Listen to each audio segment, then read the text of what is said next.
Il est 5 heures du matin à Téhéran. Un présentateur de la télévision d'État iranienne apparaît à l'écran, les yeux rouges, la voix brisée. Il pleure direct. Et dans ce silence pesant, il prononce les mots que personne ne croyait entendre de son vivant. Ali Khamenei est mort. Le guide suprême de la République islamique d'Iran, l'homme qui tenait le pays d'une main de fer depuis 1989. L'ayatollah qui avait survécu à des tentatives d'assassinat, à des révolutions populaires, à des guerres par procuration, à des sanctions économiques qui ont mis son peuple à genoux. Cet homme-là vient d'être tué dans une frappe aéromilitaire conjointe menée par les États-Unis et Israël.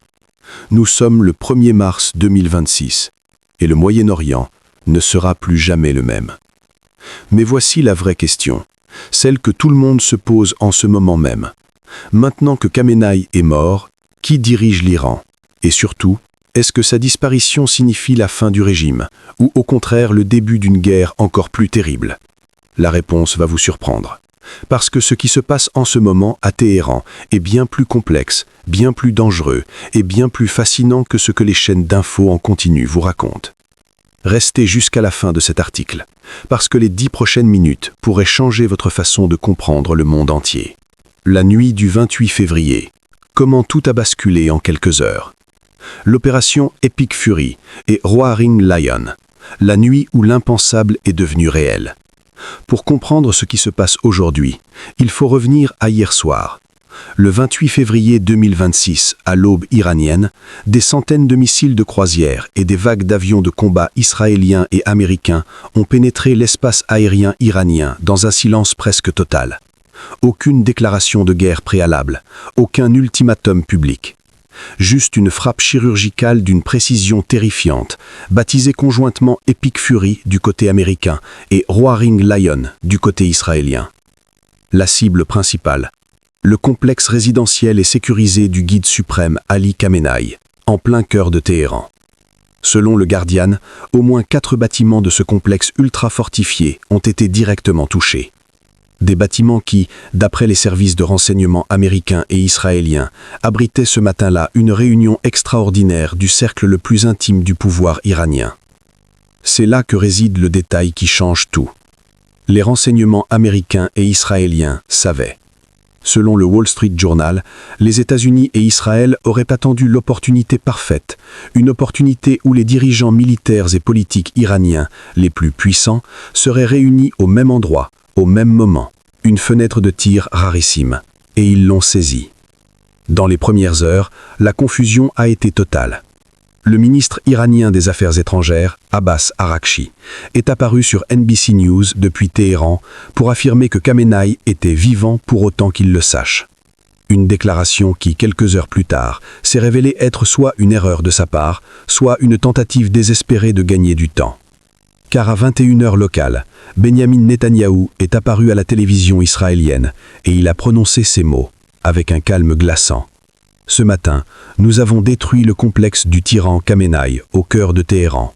Il y a de nombreux signes que ce tyran n'est plus. Quelques minutes plus tard, Donald Trump confirmait sur Truth Social dans son style inimitable. L'un des personnages les plus maléfiques de l'histoire vient d'être éliminé. Et à 5 heures du matin, le 1er mars 2026, la télévision d'État iranienne confirmait officiellement la mort de son guide suprême, accompagné d'un deuil national de 40 jours. Les victimes collatérales du sommet du pouvoir. Mais Khamenei n'était pas seul. Ce qui s'est passé dans les décombres de ce complexe de Téhéran est proprement stupéfiant. L'armée israélienne a confirmé que 7 hauts représentants iraniens avaient été éliminés lors de la première vague de frappe. Parmi eux, Mohamed Pakpour, le tout nouveau chef des gardiens des révolutions, nommé seulement depuis juin 2025 lors de la guerre des 12 jours. Ali Shamkhani, l'un des hommes les plus puissants d'Iran, secrétaire du Conseil suprême de la sécurité nationale et conseiller personnel de Khamenei depuis des décennies. La fille de Khamenei, son gendre et sa petite-fille. En une seule frappe, Israël et les États-Unis n'ont pas seulement tué un homme, ils ont décapité simultanément le sommet militaire, sécuritaire et dynastique de la République islamique d'Iran.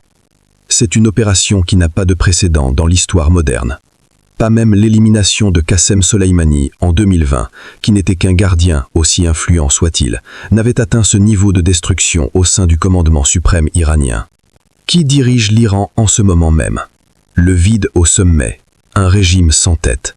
Voilà la question à $1 million. L'Iran vient de perdre en quelques heures son guide suprême, le chef de ses gardiens des révolutions, son principal conseiller de sécurité nationale et plusieurs membres de la famille régnante. C'est équivalent de perdre simultanément le président, le chef d'état-major, le directeur de la CIA et le vice-président d'un pays en une seule matinée. Alors, qui dirige l'Iran en ce moment? La réponse officielle est venue dès dimanche matin. Un conseiller de Khamenei, Mohamed Mokber, a annoncé la formation d'un triumvirat de transition composé de 3 personnalités. Massoud Pezeshkian, le président de la République iranienne, le chef d'État élu, réformateur de façade, mais toujours contraint par le pouvoir du guide suprême. Il représente la légitimité constitutionnelle.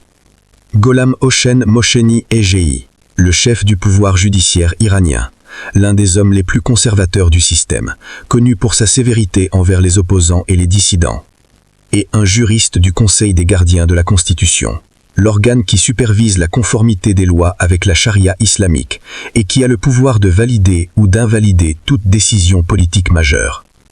Ce triumvirat est une solution de court terme, conforme à la constitution iranienne qui prévoit un mécanisme de transition en cas de vacance du pouvoir suprême.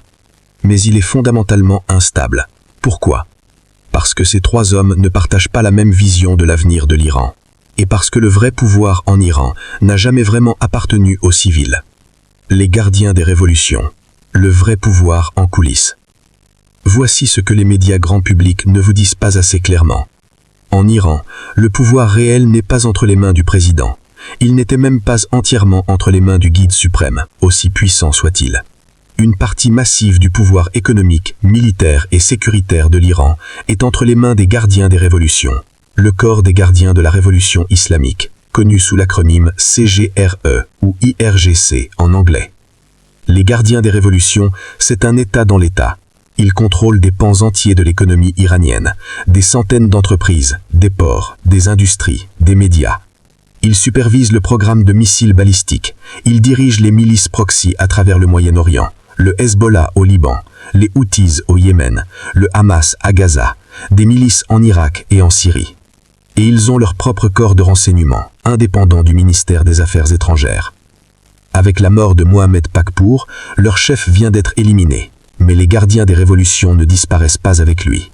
Ils ont des structures, des chaînes de commandement alternatives et des dizaines de généraux prêts à prendre la relève. Selon les premières informations qui circulent, c'est le général de brigade Ahmad Vaidi qui aurait pris la tête du CGRE dans l'urgence. Un homme peu médiatisé mais redouté. Et ses premières déclarations n'ont aucune ambiguïté. Les gardiens ont promis une récompense sévère aux meurtriers de Khamenei. Iran est en guerre et les gardiens vont se battre. La riposte iranienne. Le feu s'étend à toute la région. 27 bases américaines dans le viseur.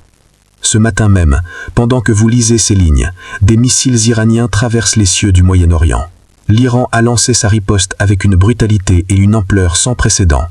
Les médias d'État iraniens ont annoncé que 27 bases militaires américaines dans la région avaient été tirées, ainsi que le quartier général de l'armée israélienne et un complexe industriel de défense à Tel Aviv.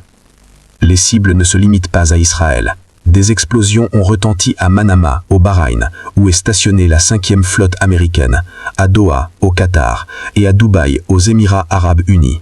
Des panaches de fumée s'élèvent du port de Jebel Ali, l'un des plus grands ports de commerce du monde. C'est une chose extraordinaire et terriblement logique à la fois. L'Iran, accoulé, frappe tout ce qu'il considère comme une extension de la puissance américo-israélienne dans la région. Les États du Golfe qui ont permis aux bases américaines de s'installer sur leur sol sont désormais directement dans le collimateur de Téhéran. Le ministre iranien des Affaires étrangères a tenté de clarifier sa position. Nous n'avions pas l'intention d'attaquer les États du Golfe eux-mêmes. Nous attaquons les bases américaines sur leur territoire, dans le cadre d'un acte d'autodéfense. Une distinction que les Émirats arabes unis, le Bahreïn et le Qatar apprécieront certainement à leur juste valeur, alors que leurs aéroports, leurs ports et leurs capitales tremblent sous les impacts. Et comme si cela ne suffisait pas, les sources du Hezbollah libanais ont annoncé que l'organisation entrait officiellement en guerre contre les États-Unis et Israël. C'est un nouveau front qui s'ouvre au nord d'Israël, avec des dizaines de missiles pointés vers les villes israéliennes. Donald Trump n'a pas tardé à répondre dans un message publié sur Truth Social dans son style inimitable. L'Iran vient de déclarer qu'il allait frapper très fort aujourd'hui. Il vaut mieux qu'ils ne le fassent pas, car s'ils le font, nous les frapperons avec une force sans précédent. Le monde retient son souffle, et les chancelleries du monde entier travaillent fébrilement à trouver une issue diplomatique qui n'existe peut-être pas encore. Qui peut devenir le prochain guide suprême?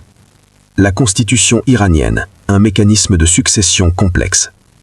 C'est peut-être la question la plus importante sur le long terme. La mort de Khamenei n'est pas seulement un événement militaire ou politique, c'est une rupture civilisationnelle pour la République islamique. Depuis 1989, depuis la mort du fondateur Khomeini, il n'y a eu qu'un seul guide suprême, un homme, une autorité absolue, Khamenei. La constitution iranienne